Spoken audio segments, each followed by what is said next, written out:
Nakatikim ka na ba nito? 臭肥的海胆。 Yummy, yummy, yummy. Ito ang sea urchin. Sa mga Tagalog, ang tawag nila dito ay salongo.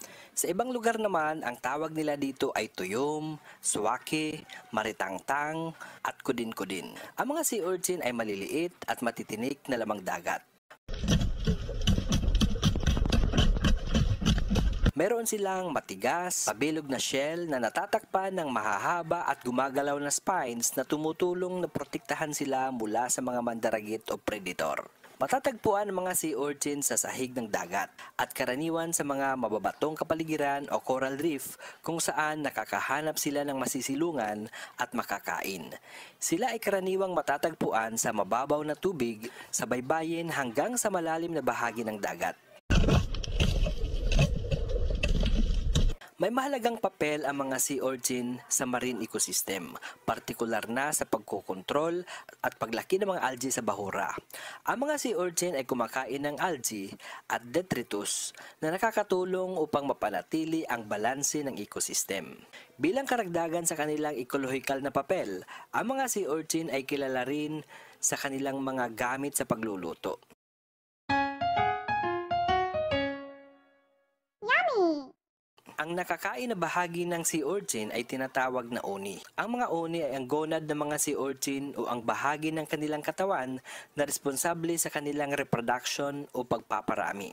Ang uni o ang itlog ng sea urchin ay may kakaiba, pinong lasa at itinuturing na delicacy sa maraming lutuin lalo na sa Japan. Ang mga sea urchin ay nagpaparami sa pamamagitan ng pangingitlog o spawning. Sa panahon ng breeding season, naglalabas sila ng mga itlog at tamod sa tubig. At sa panahong ito, nangyayari ang fertilization o pagpaparami ng mga sea urchin. Ang mga fertilized na itlog ay nagiging larva at kalaunan ay tumitira sa sahig ng dagat at nagbabagong anyo bilang isang maliit na sea urchin.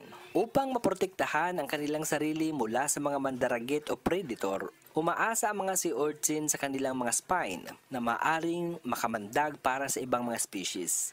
Maaari rin silang sumilong sa mga siwang sa ilalim ng mga bato.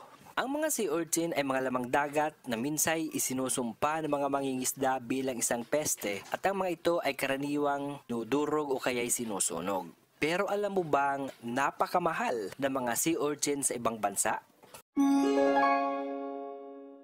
Oh my gosh. Sa Japan, halimbawa, ang sea urchin ay katumbas ng mamahaling pagkain na may mataas na presyo. Karaniwang itong nagkakahalaga ng 3,000 pesos hanggang 5,000 pesos bawat kilo.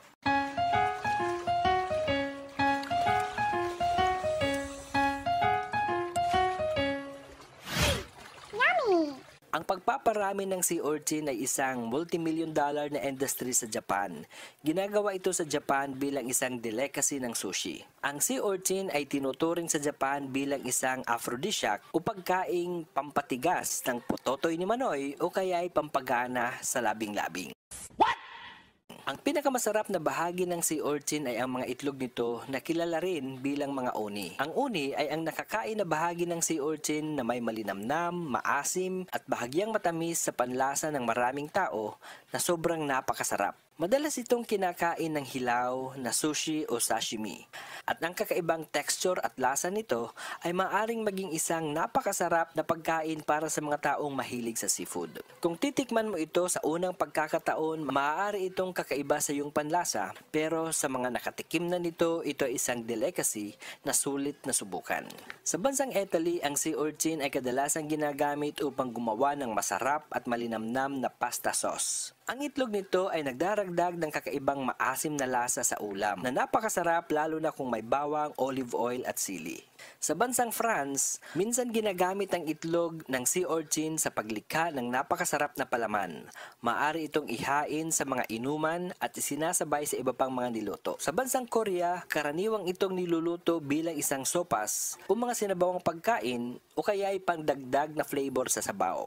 Sa Latin America tulad ng bansang Mexico, Ang itlog ng sea urchin ay binuburo o ginagawang atsara na may halong lemon at iba pang gulay. Sa Japan, ang pinakasikat na pagkain na nagtatampok ng sea urchin ay ang paghahain nito sa ibabaw ng isang sushi rice na kadalasang nakabalot sa isang strip ng nori na isa namang uri ng seaweed.